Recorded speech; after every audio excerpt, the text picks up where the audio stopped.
নমস্কার, আমুদরিয়া নিউজে সকলকে জানাই স্বাগত। আমি বর্ণা আবারও হাজির হয়েছি একটি বিশেষ খবরের সাথে।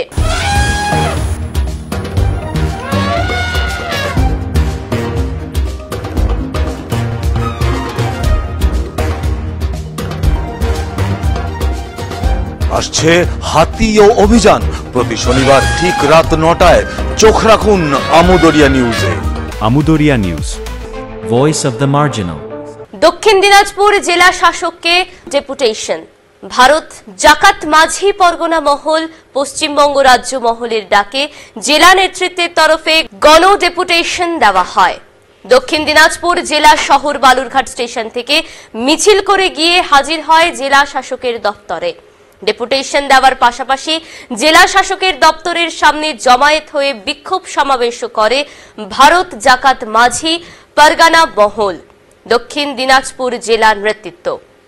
তাদের দাবিগুলি ছিল জেলার বিভিন্ন ভূমি ও আদিবাসী গ্রাম ধ্বংস করে পাওয়ার প্রজেক্ট তৈরি করা যাবে না, এরকম বেশ কয়েকটি দাবি তুলে আদিবাসী সমাজের বিক্ষোভ হয় এদিন। মূলত বিক্ষোভ হচ্ছে দুটো ভাগে ভাগ রয়েছে। একটা হচ্ছে রাজ্য স্তরে কিছু দাবি রয়েছে, আর কিছু দাবি রয়েছে আমাদের জেলা স্তরে বিভিন্ন সমস্যা নিয়ে। আজকে দাবিটি মূলত আদিবাসী তথা সাঁওতালদের শিক্ষা সংক্রান্ত বিষয় নিয়ে প্রথম দাবি রয়েছে।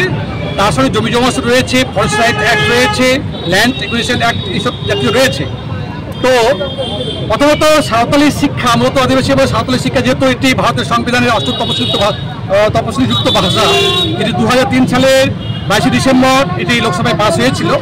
এখন সেটা দক্ষিণ দিনাজপুরে 4টি সাঁওতালি মিডিয়াম স্কুল চলছে এবং একটি ফার্স্ট ল্যাঙ্গুয়েজে চলছে তপন হাই স্কুলে এইচএস লেভেল।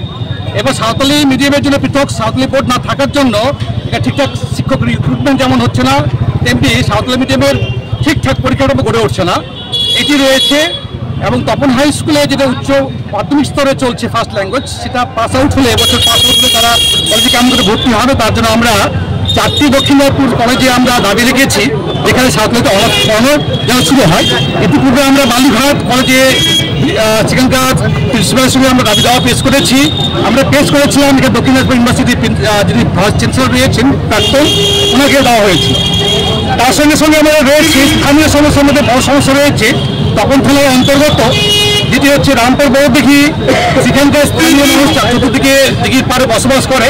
সেখানকার পাড়টি এত উঁচু করে নির্মাণ করেছে যে যেখানে বর্ষাকালে সেখানে বন্যা ম্যানমেড তৈরি হবে এবং জল পাস করবার জন্য যে ব্যবস্থা, বিশেষ করে উত্তর পাড়ে এত উঁচু পার করেছে যে সেখানে জল পাস করবে না, বন্যা তৈরি হবে।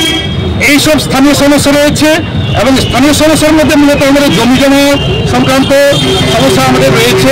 মোট কতগুলো আমাদের মোট 200 দাবি দেওয়া নিয়ে আজকে আমরা এখানে একত্রিত হয়েছি। এই দাবি দেওয়ার মধ্যে আমাদের যেমন রয়েছে আমাদের কিছু ন্যাশনাল লেভেলে কিছু দাবি রয়েছে, যেমন আমাদের আদিবাসীদের ধর্ম নিয়ে আন্দোলন চলছে। আগামী মাসে আমরা দিল্লিতে আমরা অভিযান করবো, সেই জন্য আমরা এটা ডিএমের কাছে আমরা আজকে আবেদন রাখছি। সাঁওতাল জাতীয় যে প্রাচীন যে ধর্মের ব্যবস্থা ছিল সারি ধর্ম বা শত ধর্ম বাংলায় বলা হয়, আমরা সারি ধর্মই বলবো, সেটা যেন সেন্সাস, আগামী সেন্সাসে যেন সেন্সাস করা হয়, এইসব দাবি দাবার মূলত আমরা রেখেছি।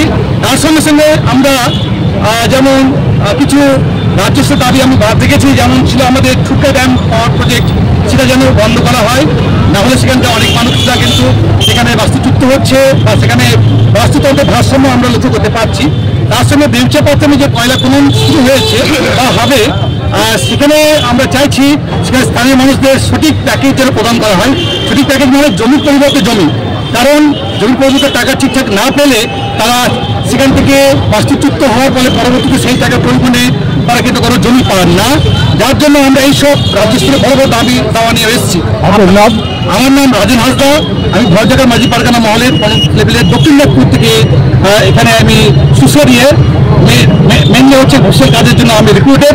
তার সঙ্গে আদিবাসীদের সাঁওতালের জন্য সাঁওতাল কিছু অ্যাসোসিয়েশন রয়েছে, তার দক্ষিণ দিনাজপুরের প্রেসিডেন্ট।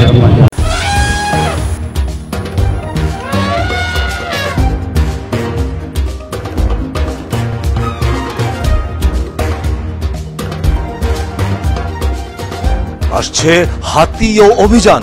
প্রতি শনিবার ঠিক রাত ৯টায় চোখ রাখুন আমুদরিয়া নিউজে। Amudariya news, voice of the marginal.